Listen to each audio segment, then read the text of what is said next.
귀한 자리에서 말씀 전하게 된 것 하나님께 감사드리고 특별히 의료진 여러분들에게 진심으로 늘 감사한 마음 갖고 있습니다. 너무 수고 많으시고 또 우리들의 건강을 위해서 애쓰시는 그 모습 응원하고 저희들이 기억하고 꼭 감사한 마음과 기도하는 마음들 간직하겠습니다. 참 감사하네요. 오늘 제가 일찍 왔는데 제가 목사님에게 궁금한 게 많아서 자꾸 물어보다가 늦었어요. 죄송해요. 저 때문에 그런 거예요. 어느 부대에서 일어난 일인데요. 이제 그날 저녁에 이제 식사를 기다리는데 앞에서부터 이야기가 수근수근 들려옵니다. 야, 오늘 돈가스 주는데 돈가스 고기를 2덩어리씩 준댄다. 그래서 너무 기뻐서 야, 어떻게 다 2덩어리씩 준대냐 그랬더니 부식병이 가가지고서 이제 그 음식 그걸 식자리를 가져오는데 고기만 2봉지를 갖고 오고 저쪽은 소스만 2봉지를 가져간 거예요.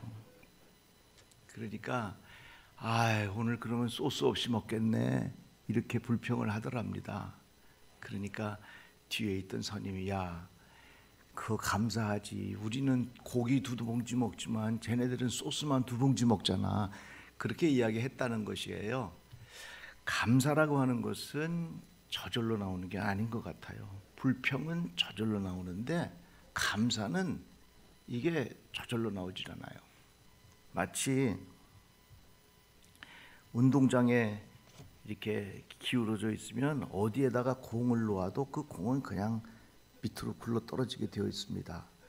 밑으로 굴러 떨어지는 공을 다시 올리려면 거기에는 에너지가 필요하고 노력이 필요하고 의도가 필요하다는 것입니다. 그래서 불평이라고 하는 것은 자연스럽게 나오지만 감사에는 거기에는 에너지가 필요한 것이에요. 바울이 빌립보서에 보낸 편지에 보면 내가 궁핍함으로 말하는 것이 아니라 어떤 형편에든지 나는 자족하기를 배웠다 이렇게 말합니다. 나는 어떤 처지에서도 스스로 만족하는 법을 배웠다 이렇게 말합니다. 이 자족하는 것, 만족하는 것을 배웠다는 이야기예요. 감사도 그런 것 같아요. 감사는 배우지 않으면 모릅니다. 배워야 아는 겁니다. 감사는 그냥 저절로 알게 되는 게 아니라 그걸 반드시 배워서 감사하는 법을 깨닫게 된다 하는 것입니다. 그래서 탈무드에 보면 그런 말이 있어요. 세상에서 가장 지혜로운 사람은 배우는 사람이고요, 세상에서 가장 행복한 사람은 감사하며 사는 사람이다 이런 말이 있어요. 그러니까 지혜로운 사람이 누구냐? 계속 배우는 사람이고요, 행복한 사람이 누구냐? 감사하는 사람이라. 이것을 조합해 보면 감사를 배우는 사람, 이거 정말 지혜로운 사람이고 행복하게 살 수 있는 비결이 바로 거기에 있다고 하는 것입니다. 우리가 이 추수감사주일을 지나는데 이 추수감사주일은 어떤 절기인가? 이것은 우리가 감사를 집중해서 배우는 절기 같아요. 우리가 함께 추수감사절 예배를 드리는데 이 감사절 예배를 드리면서 무엇을 경험하느냐? 이거 감사는 저절로 되는 게 아니다. 계속해서 감사하는 것을 배우고 계속해서 감사하는 법을 훈련하고 계속해서 감사하는 법을 연습해야 감사가 되는 것이지 감사라고 하는 것은 저절로 나오는 것이 아니라는 것입니다. 우리가 잘 아시다시피 추수감사절이라고 하는 것은 미국에 정착한 사람들로부터 시작이 됐죠. 메이플라워를 타고 이제 영국에서 유럽에서 출발해서 미국 보스턴 지역에 도착을 했는데 얼마 지나지 않아서 절반 이상 굶고 병들어 죽고 겹치는 흉년으로 병들어 죽고, 그래서 거기에 정착한 신앙인들이 하나님 앞에 간절히 기도한 겁니다. 하나님, 여러 가지 어려운 일이 있습니다. 하나님 도와주십시오. 흉년이 들어서 많은 형제 자매들이 병들어 죽어가고 있습니다. 하나님 붙잡아 주십시오. 이렇게 계속해서 하나님 도와달라는 기도를 했던 것이에요. 그런데 어떤 분이 우리가 이렇게 하나님 앞에 뭘 도와달라고 기도하는 것도 좋지만 그것보다 우리가 하나님 앞에 감사하는 것을 한번 해봅시다. 여러 가지 어려운 형편 중에 있지만 우리가 이 어려운 절기를 지나고 있지만 이 기간 중에 우리가 하나님 앞에 진심으로 한번 감사해 봅시다. 이래서 시작된 것이 추수감사주일이고 그 좋은 정신의 전통이 지금까지 우리에게 이어지고 있는 것입니다. 그래서 이 추수감사주일은 감사를 배우는 절기예요. 특별히 어느 책에 보니까 우리가 사는 이 시대를 한마디로 이렇게 정의했더라고요. 풍요와 불화 사회라 이렇게 말했어요. 모든 것이 풍요롭긴 한데 자꾸 비교하면서 우리 마음속에 불화가 생기고 불평이 생기고 불만이 생기고 풍요로워졌는데 우리의 삶은 더 불만과 불평이 더 많아졌다고 하는 것입니다. 그러기에 우리에게는 정말로 무엇이 필요하냐? 감사가 필요해요. 감사하는 마음 절대로 그냥 되는 것이 아니라 감사의 마음을 배워야 된다고 하는 것입니다. 감사의 마음을 배워야 우리의 인생이 더욱 행복해질 수 있다고 하는 것입니다. 그렇다면 우리가 하나님 앞에 감사할 일들이 많이 있겠지만 오늘 본문 말씀에 하나님이 우리를 사랑하시는 사랑을 우리가 알고 믿었노니 하나님은 사랑이시라. 사랑 안에 거하는 자는 하나님 안에 거하고 하나님도 그 안에 거하시느니라. 우리에게 이렇게 말씀하였습니다. 우리가 하나님 앞에 감사할 일들이 참 많이 있지만 오늘 한 가지 우리가 깊이 생각해야 할 것은 하나님 우리들을 사랑해 주시니 감사합니다. 그것을 함께 고백할 수 있는 시간이 되었으면 참 좋겠습니다. 공기가 얼마나 중요합니까? 호흡이 끊어지면 우리 죽잖아요. 그래서 의사 선생님들이 그러신다면서요. 응급 환자가 오면 가장 먼저 보는 게 기도를 본다면서요. 팔 부러진 거, 다리 부러진 거 그건 나중 문제고 당장 이 호흡이 끊어지지 않았는가 이게 가장 중요한 거 아니겠습니까? 공기라고 하는 거 우리에게 너무나도 근본적인 것인데 우리들은 이 공기에 대한 감사를 잘 몰라요. 하나님의 사랑이 우리에게 근본적인 것인데 하나님의 사랑을 우리가 잊고 살아갈 때가 많이 있는 것입니다. 세탁기 얼마나 고마워요.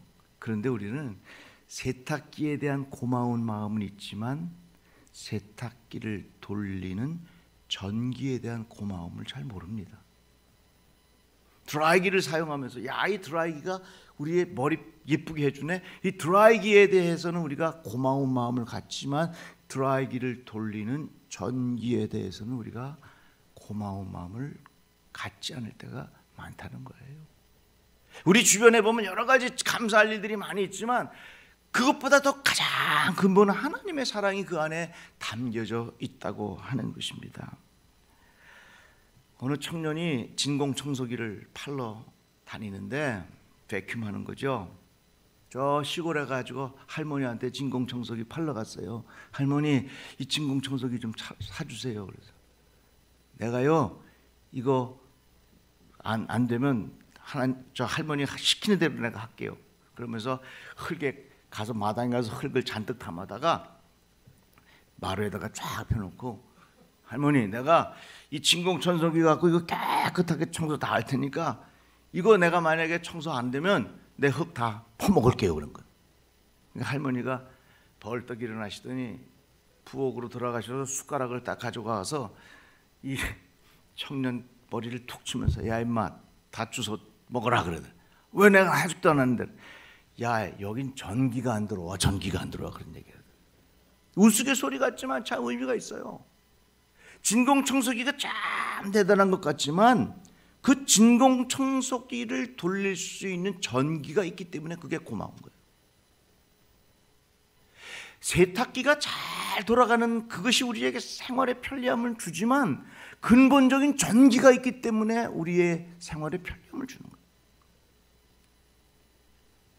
여러 가지 많은 하나님 앞에 감사할 일들이 많이 있지만 가장 근본적으로 하나님께서 우리들을 사랑해 주시는 그 사랑의 근본이 있기 때문에 우리가 하나님 앞에 진심으로 감사할 수 있게 된다 그 말입니다. 저는 이 세브란스 병원에 올 때마다 더 감동을 받고 가는 게 있어요. 엘리베이터를 타면 세브란스 병원에 미션이 쓰여져 있습니다. 하나님의 사랑으로 인류를 질병으로부터 자유롭게 한다. 저는 이 글귀를 볼 때마다 참 은혜를 많이 받아요. 오늘도 엘리베이터 타고 오면서 이 글귀를 보면서 다시 한번 제 마음속에 은혜를 받았습니다. 의료진 여러분들, 그리고 직원 여러분들, 정말로 우리가 하나님께서 주신 그 사랑으로 인류를 질병으로부터 자유롭게 한다고 하는 이 소중한 사명, 얼마나 귀합니까? 이 귀한 일들을 잘 감당하기 위해서 우리 모두가 진정으로 하나님의 사랑에 대한 진심으로 감사한 마음, 이것이 우리에게 있을 때에 이러한 것들이 가능한 거 아니겠어요? 요즘에 AI가 이 세상을 많이 바꿔 놓았습니다. 그래서 인공지능이 우리의 삶에 엄청난 변화를 가져다 주고 있습니다. 아무리 인공지능의 기계가 치밀하고 확실하게 잘 치료해낸다 해도 의사 선생님의 손길과 의료진의 손길과 다른 게 있습니다. 가장 큰 차이가 뭐냐면 의료진의 손길에는 하나님의 사랑이 그 안에 묻어 있을 수 있다는 것입니다. 의료진의 손길에는 하나님께서 주시는 긍휼히 여기는 마음이 그 손길에 묻어 있을 수 있다는 것입니다. 오늘 기도하신 선생님, 그 기도문에 제가 참 은혜를 받았어요. 우리 의료진들이 환자들을 잘 돌볼 때에 그들이 이곳에서 하나님의 깊은 사랑을 느낄 수 있는 귀한 기억으로 자리 잡게 해 주십시오. 참 저 그 기도가 너무 제 마음에 은혜가 되었습니다. 이 모양 저 모양으로 수고 많이 하시는 여러분들 진심으로 감사의 마음을 드리고요. 우리가 이 추수감사 주일 때에 하나님께서 나를 사랑해 주시는 그 깊은 사랑에 진심으로 감사한 마음을 느꼈으면 좋겠습니다. 그것이 근본이고 그것을 깊이 고백을 해야, 그 하나님의 사랑에 대하여 진심으로 감사한 마음을 가지고 있어야 우리 연세대학교 병원의 그 사명을 여러분들이 계신 자리에서 잘 감당하게 될 줄로 믿습니다. 이번 추수감사 주일을 통해서 다시 한번 하나님께서 우리에게 베푸신 그 사랑에 깊이 감사할 수 있는 좋은 절기가 되기를 주의 이름으로 축복합니다.